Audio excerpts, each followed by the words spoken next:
Video शुरू करने से पहले हमारे पेट का थोड़ा ख्याल रखते हुए पेश है डेली बर्न। तो लॉकडाउन में घर में पड़े पड़े हर दूसरे बंदे का पेट निकल गया है, उसी को कंट्रोल करने के लिए प्रस्तुत है एक fitness and weight control app daily burn. ये ऐप आपको एक्सरसाइज रूटीन्स और डाइटिंग रूटीन्स को ट्रैक करने में मदद करेगा, लेकिन ये सिर्फ लड़कियों के लिए है। आप इसमें दी गई सिंपल एक्सरसाइजेस को करके अपनी बॉडी को फिट रख सकते हैं और फैट बर्न कर सकते हैं। इससे आपको मीकासा लेवल एप्स तो नहीं मिलेंगे, लेकिन एक अच्छा फिजिक जरूर मेंटेन होगा। इफ यू वांट देन मैं आपको डेमोन्स्ट्रेशन भी दिखा सकता हूँ।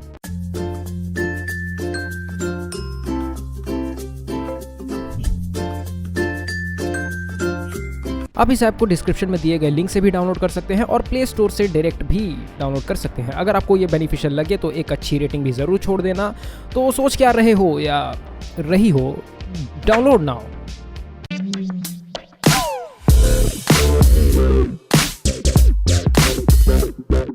So the channel is running out of content, might as well compare two of the most perfect gateway anime. पहला तो आप सब ऑलरेडी जानते हैं कि कौन सा एनिमे है, that is Death Note, and the second is Boku no pico.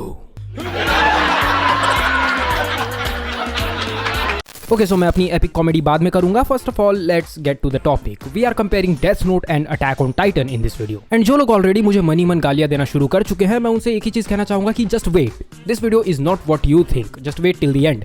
So in the end it is all about this. तो हाँ, ये एक बहुत ही रैंडम पोस्ट है जो मुझे सोशल मीडिया पर मिली। आप इसे पढ़िए, इस पर क्या लिखा है। It's a very bold statement. ये कहता है कि no other author has done a better job than Isayama in dividing the fandom. तो कहने का तात्पर्य यह है कि दुनिया में ऐसा कोई साहित्यकार नहीं है जिसने अपने ही रीडर्स को इस तरह से दो हिस्सों में, दो बिलीव्स में बांट दिया हो जिस तरह से इसायामा ने बांटा हुआ है। It's a very bold statement, but मैं इससे दिलो जान से एग्री करता हूं, because Attack on Titan is the greatest show ever created on the face of earth. Big fiction guys, everyone should know and appreciate its greatness. I would let the south worry no.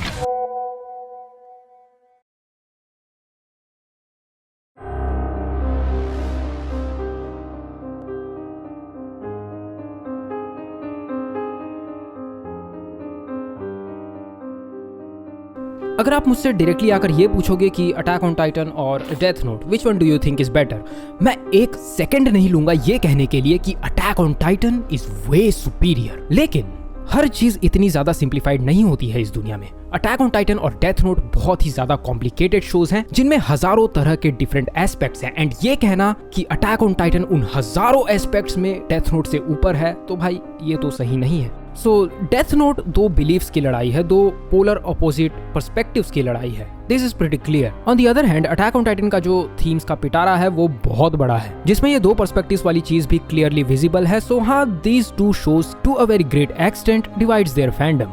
And क्या इन दोनों shows के authors दुनिया के best authors हैं अपने fandoms को divide करने में? वेल, मुझे सीरियसली नहीं पता, बिकॉज मैंने दुनिया का हर लिटरेचर रीड नहीं किया है। बट इन दोनों में से कौन सा शो ज्यादा वर्दी है उस टाइटल का, I will try to get to that. So let's begin the division of Death Note. Light या फिर एल? इन दी एंड आप इन दोनों में से किसी एक को सपोर्ट कर रहे थे। मैं पर्सनली एल को सपोर्ट कर रहा था। हो सकता है कि आप लाइट को सपोर्ट कर रहे हो, जो कि बिल्कुल ठीक है, सबकी अपनी अपनी चॉइस है। मैं आपका ओपिनियन चेंज करने की कोशिश बिल्कुल नहीं करूंगा। मैं जस्ट आपको ये बताने की कोशिश करूंगा कि अगर आप लाइट को सपोर्ट कर रहे हो तो आप कहाँ खड़े हो, आपकी मानसिकता क्या है सिस्टम और सोसाइटी के प्रति। ऑन दी अदर हैंड, अगर आप एल को सपोर्ट कर रहे हो तो आप क्या चाहते हो कि इंसानों को अपने फैसले किस तरह से लेने चाहिए। तो अगर मैं आपसे ये पूछूंगा कि किसकी फिलॉसफी ज्यादा बेटर थी, एल की या लाइट की, there is a very chance कि लोग एल को अच्छा इंसान कहेंगे और लाइट को स्टोरी का villain, which is true, which is absolutely true. Light was the evil, but ऐसा सिर्फ इसीलिए बिकॉज हम में से ज्यादातर लोग एल ही तो हैं, losers, and we also relate to L's beliefs, because L के जो बिलीव्स हैं वो कोई एक्सेप्शनल चीज नहीं है, it is just human standards. कुछ ऐसे कॉमन विचार जो बचपन से ही हमारे दिमाग में डाल दिए जाते हैं, something we are grown up with. लोगों को मारना गलत बात है, चोरी करना गलत बात है, एंड अगर आपको सोसाइटी में सरवाइव करना है तो मेहनत करनी पड़ेगी। These are some basic rules of the society. And believe करो या मत करो, इन रूल्स की वजह से ही हम आज तक एक स्टेबल सोसाइटी सस्टेन करते आए हैं। वरना इमेजिन आप सड़क पर चल रहे हो और कोई भी रैंडमली आता है, आपको मार पीट कर आपका खाना छीन कर भाग जाता है। That would be kind epic but wrong. अगर ऐसा रोज होने लगे तो हम में और जानवरों में कोई फर्क ही नहीं रह जाएगा। एंड फॉर्चुनेटली ऐसा होता भी नहीं है, because the thing that is standing between us turning into animals is our human standards. Humans are built just like the animals. We are part of the nature. And nature का सिर्फ एक ही rule है, survival. मारपीट, खून खराबा, छीना झपटी। एक समय पर शायद हम सब भी वैसे ही जीते होंगे, बट आज नहीं, because we evolved. We furthered ourselves from the survival thing. Yes, true. Survival is still the core element of life. And it will always be, because we are still a part of the nature. We cannot separate ourselves from it. But during the course of this long evolution, we have done something similar. We have distincted ourselves. Today, we may still be a part of the nature, but first, we are part of the human society that runs on human standards. लोगों को मारना गलत बात है. And trust me, we have evolved because of this common belief. हमारी mutual understanding, हमारे human standards की वजह से ही हम humans हैं. इसलिए आप सभी को भी इन ह्यूमन स्टैंडर्ड्स में बिलीव करना चाहिए, इन्हें डिफेंड करना चाहिए जिस तरह से एल ने किया पूरे शो के दौरान, बिकॉज इन्हीं की वजह से हम आज इतना ज्यादा इवॉल्व कर पाए हैं. हाँ, आई अंडरस्टैंड हमारी सोसाइटी आज भी पूरी तरह से परफेक्ट नहीं है, but I can assure you that today it is better than it was yesterday. And if you keep believing, then one day we might get close to perfection, and if you don't, then you are a part of the imperfections. Criminals, अपराधी, गुनहगार हमारी progress के बीच बाधा बनते हैं. That's why उन्हें society से cast away कर दिया जाता है. एंड ये करने का काम करता है हमारा लॉ या फिर जुडिशरी सिस्टम.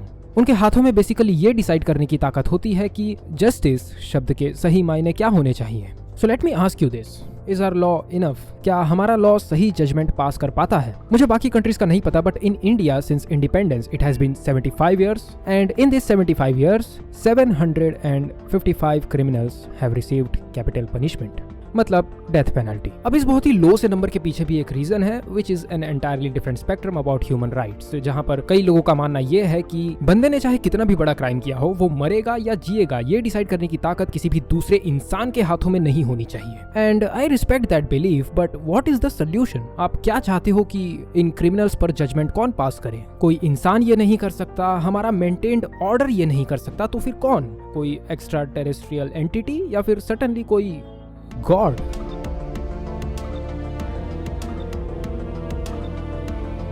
मैं जानता हूं कि लाइट कोई भगवान नहीं है, आप जानते हैं कि लाइट कोई भगवान नहीं है, because we are audience and we are watching this story from a third person perspective. But imagine living in the world of Death Note, and suddenly आपको एक दिन ये रियलाइज होता है कि बुरे लोग दुनिया से खत्म हो रहे हैं. एंड कौन कर रहा है? We don't know. एक ऐसी पावर जिसके बारे में हम कुछ नहीं जानते, हम उसे देख भी नहीं सकते. तो जस्ट सोचो कि लोग उस पावर को क्या मान बैठेंगे.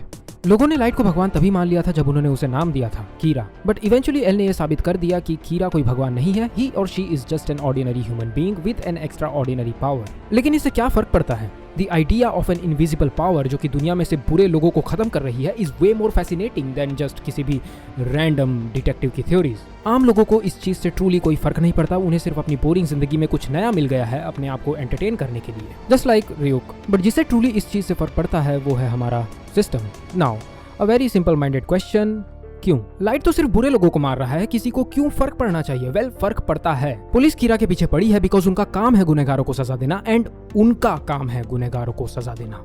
हाँ, एक स्टैंडर्ड पॉइंट ऑफ व्यू से देखा जाए तो लाइट ने एक्चुअली क्राइम रेट्स को काफी ज्यादा गिरा दिया था एक सिंपल फॉर्मूला फॉलो करके. जो भी बुरा करेगा उसे बस दुनिया से एलिमिनेट कर दो, बुराई भी अपने आप दुनिया से एलिमिनेट हो जाएगी. Well, make sense. बट ये हर उस बात को कॉन्ट्रडिक्ट करता है जो मैंने एल वाले पार्ट में कही थी. एंड हाँ, that's the point of the video.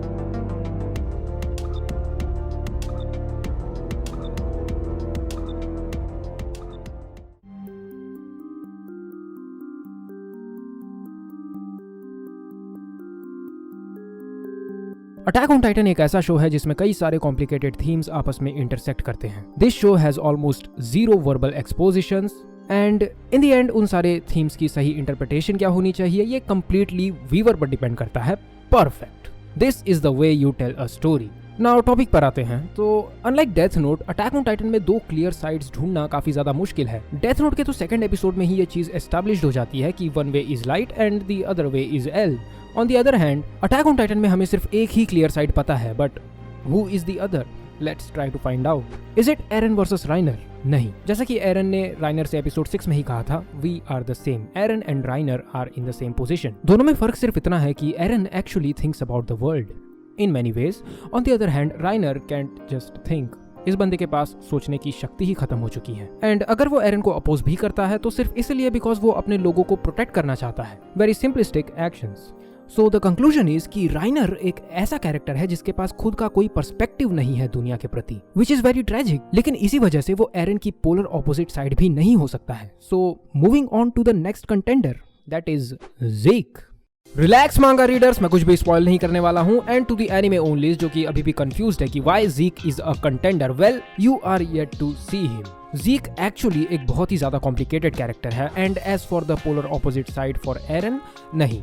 आपने नोटिस किया होगा कि अटैक ऑन टाइटन के जो ज्यादातर प्लॉट ओरिएंटेड कैरेक्टर्स हैं उनमें से मैक्सिमम कैरेक्टर्स ऐसे हैं जो दुनिया को बदलना चाहते हैं अपनी कन्वीनियंस के हिसाब से। एरन उनमें से एक है एंड हाँ, Zeke is also one of them. इसलिए I started looking for a character जो कि इन कैरेक्टर्स की तरह बड़े बड़े वर्ल्ड चेंजिंग मोटिव्स होल्ड नहीं करता है, but at the same time narratively भी वो कैरेक्टर काफी ज्यादा इंपॉर्टेंट है। And I came around Armin.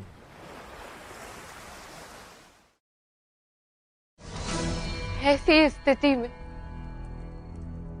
किस प्रकार सुख प्राप्त हो सकता है कृष्ण? सुख तो पहचानने की वस्तु है बुआ, प्राप्त करने की वस्तु नहीं। एक ऐसी दुनिया जो 100 सालों से आजादी से वंचित है, ऐसी दुनिया में रहकर भी there was a kid who saw and understood what freedom is truly like. वो किड था आर्मिन। एंड उसी दुनिया में एरन भी पला बढ़ा है। He also saw freedom but he always chased after it. दोनों कैरेक्टर्स एक साथ रहकर भी एक पेज पर कभी नहीं रह पाते बिकॉज उन दोनों के लिए ही फ्रीडम की डेफिनेशन अलग है। There is a quote in Hunter Hunter that says you should enjoy the little detours of life to its fullest because that's where you will find things more important than what you want. हाँ, मैं मानता हूँ attack on Titan जैसे एक बहुत ही cruel world में मैं ऐसी होलसम फिलॉसफी नहीं थोप सकता एंड मैं थोप भी नहीं रहा हूँ। अगर एरन लड़ना चाहता है, वो किसी का विध्वंस करना चाहता है, तो वो क्लियरली जस्टिफाइड तो नहीं है बट वो कर सकता है because he has seen. But what I am trying to say is on the other hand you have Armin जिसने सेम क्रूअल वर्ल्ड देखा है एरन की तरह। बट इन सब के बावजूद Armin never changed. Armin has always been free from the start. Armin never developed hatred for anyone because in the world of Attack on Titan hatred takes away people's freedom. Eren is a very complicated character. मैं उसे Armin से compare तो कर सकता हूँ, लेकिन Armin के character की जो एक खासियत है वो है उसकी पर्सनल फ्रीडम की definition. On the other hand Eren has his own definition of freedom but उसका कैरेक्टर वहीं तक सीमित नहीं है। It goes above and beyond and beyond. It stretches almost infinite unlike the ocean which is finite. Eren के character में उसकी frustration, anger और डिसअपॉइंटमेंट के अलावा और कुछ नहीं झलकता है। एंड ये सब कुछ आता है एरन के नजरिए से एंड उसका नजरिया ये है कि वो हमेशा बिगर पिक्चर की ओर ही देखता है। He always looks into the future, that's why he is always moving forward. Eren is like the bird from episode 1 of Attack on Titan and उतनी ऊंचाई से जब वो नीचे की तरफ देखता है the only thing he sees is suffering. And जो चीज एरन इतनी ऊंचाई से नहीं देख पाता है वो है अच्छे और बुरे के बीच का फर्क, और शुड आई से वो ये फर्क देखना ही नहीं चाहता। जब एरन को ये पता चला कि समंदर पार भी इंसान रहते हैं तब he was feeling two kinds of emotions. First he was disappointed because उसका आइडियलिज्म वहां पर चकनाचूर हो गया एंड सेकंड समंदर पार रहने वाला हर कोई एरन का दुश्मन है जो कि उससे उसकी ये मोमेंटरी फ्रीडम भी इवेंचुअली छीन लेंगे। So now an action becomes necessary. Eren crosses the sea. वो सेम छत के नीचे अपने दुश्मनों के साथ रहता है, उन्हीं का दिया खाता है and then he understands that इस दुनिया में रहने वाला हर कोई उसका दुश्मन नहीं है। यहाँ पर अच्छे लोग भी हैं। अच्छी बात है ना? नहीं। This fact is even more depressing that ये दुनिया ना तो पूरी तरह से अच्छी है ना तो पूरी तरह से बुरी। It is the mix of two and that's why it is depressing. Generalization. Why do we do it? Because it's easier. लोगों को जनरलाइज करने से काम काफी ज्यादा आसान हो जाता है। हमें हर इंसान को चेरी पिक करके उसे परख के नहीं देखना पड़ता कि वो इंसान कैसा है। एंड टू बी ऑनेस्ट ऐसा किया भी नहीं जा सकता बिकॉज डैम 700 करोड़ लोग हैं दुनिया में। इसलिए हम लोगों को छोटे छोटे समूह में बांट देते हैं एंड फिर उन समूह के आधार पे हम उन्हें सर्टिफिकेट देते हैं। If the following person belongs to a certain race then he is a bad person and vice versa. And ये काफी दुख की बात है। हम एक पूरी की पूरी पर्टिकुलर रेस पर एक तरह का जजमेंट या कानून पास नहीं कर सकते बिकॉज उस रेस में रहने वाले लोगों की रेस भले सेम हो लेकिन वो इंसान सेम नहीं है। लेकिन फिर भी ये सब जानते हुए भी अंधों की तरह हम आज भी ये चीजें कर रहे हैं। पहले तो लोगों पर जाति, धर्म और सोशल स्टेटस का टैग लगाना, फिर उस टैग के आधार पर उन पर जजमेंट या कानून पास करना। That's how things work in real life and in the world of Attack on Titan. But the sad truth is, मैं कितना भी वाइन कर लूं, मैं कोई सोल्यूशन प्रोवाइड नहीं कर सकता। इसायामा ने भी इस थीम को अपनी स्टोरी में एड्रेस किया है, बट उन्होंने भी कोई सोल्यूशन प्रोवाइड नहीं किया है। That's why Eren is doing what he is doing right now, because in the world of Attack on Titan there is just no solution. So Light और एरन दोनों के ही एक्शंस किसी भी तरह से जस्टिफाइड नहीं है, but they both have strong reasons to back up their motivation. On the other hand, L वो पक्ष है जो हमारे प्रीशियस ह्यूमन स्टैंडर्ड्स को डिफेंड करता है एंड आर्मिन की सकारात्मक सोच ही उसकी फ्रीडम है। तो मुझे नहीं लगता कि इन चारों के अलावा कोई और ऐसा फैक्टर है जिसके आधार पर ये स्टोरीज अपने फैंडम्स को डिवाइड करती होंगी। हाँ, अटैक ऑन टाइटन में ऐसा हो सकता है, but not in Death Note, and that's why Death Note takes the cake here. Tarun was right. याद है मैंने टॉपिक की शुरुआत में क्या कहा था? डेथ नोट दो पोलर ऑपोजिट पर्सपेक्टिव्स की लड़ाई है। उस पूरे शो का आधार स्तंभ ही ये चीज है। इसीलिए डेथ नोट में ये एस्पेक्ट ज्यादा क्लियरली नरेटेड है, ज्यादा क्लियरली विजिबल है। ऑल्दो अटैक ऑन टाइटन में भी आपको ये एस्पेक्ट देखने को मिल जाता है, बट जैसा कि मैंने कहा था, अटैक ऑन टाइटन में मल्टीपल कॉम्प्लिकेटेड थीम्स आपस में इंटरसेक्ट करते हैं जिन्हें आप अपनी तरह से इंटरप्रेट कर सकते हो। और मैंने अपनी ही इंटरप्रिटेशन से आपको ये डिवाइडिंग फैंडम वाला एंगल भी दर्शाया है, जो कि प्रोबेबली आपको आपके जीवन में कभी भी काम नहीं आने वाला। क्या फालतू सी सोशल मीडिया पोस्ट पे इतनी बड़ी वीडियो बना रहा हूँ यार मैं। चलो बाय।